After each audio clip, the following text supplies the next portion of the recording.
In regards to media, I mean, gosh, it's a huge topic and stuff. It's the coverage of one of the next big industries over the next few years. And though there's a lot of hype in the industry, I think there's a lot of room for long-term fundamentals, and that's my whole objective in that regard. So, you know, I went through 3 panels today, or sorry, a few roundtable discussions, and then I did a talking panel. And I think there's a lot of abstract thought in regards to media in the cryptocurrency space. It's not a complex formula. You have, over time, the disruption of media, the distribution, and actually, ironically enough, decentralization of media with social media and different platforms like YouTube. And I've been using that myself to build up my channel. Within 6 months, 6 to 7 months, I've been able to build a platform that is the largest in the space, that has a wide audience, and is able to communicate to thousands and thousands of individuals on a daily basis. There's an important reason for that, and why that is good for the space of cryptocurrencies. Right now, there is a lack of integrity in cryptocurrencies. There's a lot of influencers who have a negative effect on the longevity of this technology. And because of that, my main focus, more than anything, is to focus on supporting long-term projects, because my channel itself is an entity, myself. And I have to focus on building a sense of integrity. I think we all do in the media, and I think that people were in the media panels just puzzled and waiting, you know, what's the thing that's going to make me an influencer in the space? How can I actually cover good projects? Well, the single objective of wanting to cover good things is going to put you in the right place. Building integrity takes time. It takes a matter of leaving a positive influence rather than a negative one. And I don't think there's any abstract technology that's going to change media in regards to cryptocurrencies. It's all based on those same communicative principles in regards to it. And that's how I've been able to build up the channel that I have, luckily, over the past few months. There's a wealth of bad media. I think that's always been true to a sense. There's always sometimes usually a sense of influence or a sense of reason for people putting out certain content over other content, taking certain opinions. To be fair, I think that yes, in the early phases, you're obviously going to have hype. It's very much like on a human level during the dot-com era for tech companies back in the late 90s, you had a lot of hype in this. And that comes from the intrinsic nature of these markets. If you look at any market and any revolutionary technology, you're always going to have a hype phase. And that's when the money starts pulling in. And when the money starts pulling in and people want it easy and they want to make investments, you're going to have the media follow, because finance and media have very direct ties. But the beautiful thing about it is that during this period when the hype dies down, and eventually it will in cryptocurrencies, I think, you're going to see a lot of that media that really don't understand what they're talking about, that are doing paid promotions, all kinds of different things. You're going to see them drop off the scene, and you're going to see people who really care about the technology rise up. And I think it's going to be more in the kind of more decentralized media, the newer age of media, where as an individual, I want to promote good projects. You're going to have other YouTubers in the space do as well. And because of that as well, I think that it's very important that over time we realize that there's going to be a shift in this space, that it will turn towards something that's more on the longer term of things rather than the short term, which I think we're obviously seeing right now. I'm pretty open about to the audience and everything on my channel and stuff, that there are obviously ICOs that contact me on a daily basis. Being a person in the space, I don't like to use the term influencer, but being someone in the space, it obviously happens on a day-to-day basis.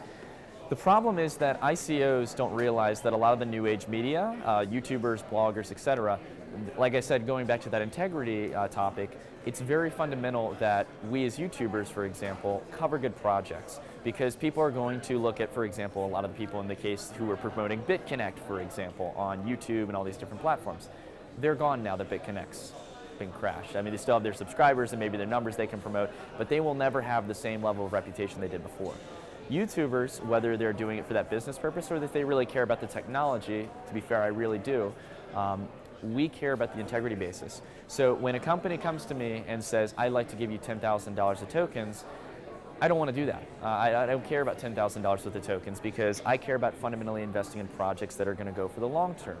So in regards to that, if you can come to me and promote to me, hey, look, we're raising this capital for this project, we don't want you to just cover us, look into the project, let us know what you think, give us your feedback, and then also being open to criticism as well, I'd say is important. Letting me be critical of the project, give feedback first and foremost, and building the conversation. And then I might be willing to, if I enjoy it, bring that to a general audience. I can tell you, yeah, so again, I might ramble on about it for hours, but the general question is not payment.